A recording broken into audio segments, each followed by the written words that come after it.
अभी हमने देखा कि गिदोन को विश्वास हो गया कि परमेश्वर उसके साथ हैं, और अब यहाँ हम देखेंगे कि किस तरह से वो मिद्यानियों पर विजय प्राप्त करने जाने वाला है। परमेश्वर ने गिदोन से कहा कि तू अपने सैनिकों को तैयार कर और मिद्यानियों पर हमला कर। जब ढेर सारे सैनिक इस्राएली जाति के लोग इकट्ठे हो गए तो परमेश्वर ने कहा कि इतने ढेर सारे लोग जमा हो गए हैं, और जब मिद्यानियों पर विजय प्राप्त होगी तो वो कहेंगे कि हमने भी युद्ध किया था और परमेश्वर ने थोड़ी हमारा मार्गदर्शन किया। इसलिए तू ऐसा कर कि अपने सैनिकों में से कुछ को ले जा। उसने कहा, प्रभु ने कहा, सिर्फ 300 मनुष्यों को तू अपने साथ ले जा। और उसने 300 सैनिक लोगों को चुना और अपने साथ लिया और बाकी लोगों को घर भेज दिया। जब 300 लोग हो गए गिदोन के पास तो परमेश्वर ने कहा कि ये लोग भी बहुत हैं, और तू ऐसा कर कि इनको जलाशय के पास ले जा, और जलाशय में जब ये लोग पानी पीने के लिए बैठेंगे तो जो लोग कुत्ते के समान चपड़ चपड़ का पानी पिएंगे वो ही लोगों को तू चुन लेना, अपने साथ ले जाना। और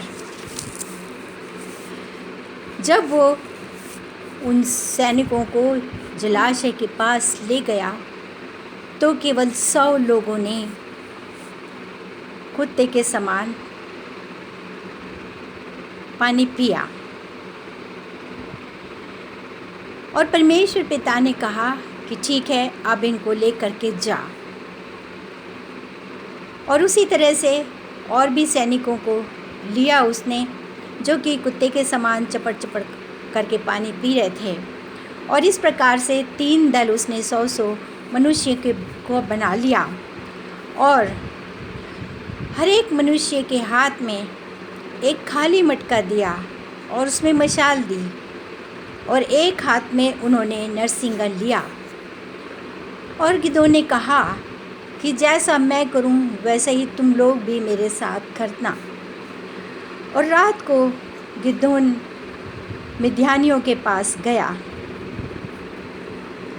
और उसने वहाँ पर अपना नरसिंगा फूंका और अपने मटके को फोड़ दिया। और उसी तरह 3 दलों ने भी दल वाइज अपने नरसिंगे फूंके और मटकों को फोड़ दिया। और वहाँ पर परमेश्वर पिता का नारा लगाने के लिए कहने लगे कि प्रभु के लिए और गिदोन की तलवार के लिए। और क्या हुआ कि इन पुरुषों ने पूरे पड़ाव को घेर लिया, मिद्यानियों के पड़ावों को घेर लिया।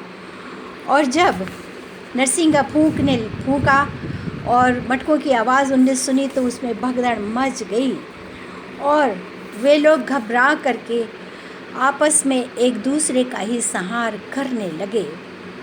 और इस तरह से परमेश्वर ने गिदोन के हाथ में मिद्यानियों को कर दिया और विजय दिलाई। इसके बाद परमेश्वर पिता ने उसके द्वारा और भी लोगों को ऊपर विजय दिलवाई, और जितनी भी ज़मीन वो लोग जीत लेते थे इस्राएलियों के गोत्रों को दे देते थे। और उसी समय फिर से ये लोग जब गिदोन के बाद और भी शासक हुए, अबीमेलेक, तोला, यिप्ताह, इन सबों ने शासन किया। और गिदोन के समय में प्रभु का भय उनमें रहा, लेकिन गिदोन के बाद उनमें परमेश्वर का भय फिर से नहीं रहा, और वे अपनी मन मर्जी के अनुसार फिर से अन्य देवी देवताओं के शिकंजे में आ गए और उनके पूजा करने लगे।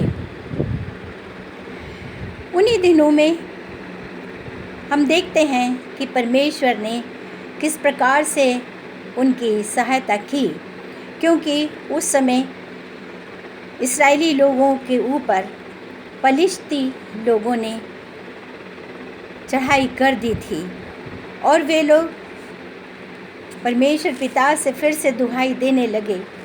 जब वो लोग बीच बीच में परमेश्वर पिता के विरुद्ध हो जाते थे, परमेश्वर की अवहेलना करते थे, तो परमेश्वर उनको हर बार दंडित करते थे और अन्य लोगों के हाथ में कर देते थे और वो लोग इन पर बहुत ही अत्याचार करते थे। जब वो लोग अत्याचार सहते थे तब वो ध्यान में लाते थे कि अरे परमेश्वर तो हमारी चिल्लाहट को सुनते हैं, और वो फिर से पुकारते थे। और इसी समय उन्होंने परमेश्वर को फिर से छोड़ दिया और पलिश्ती राजा ने इस्राएलियों पर राज करना शुरू कर दिया।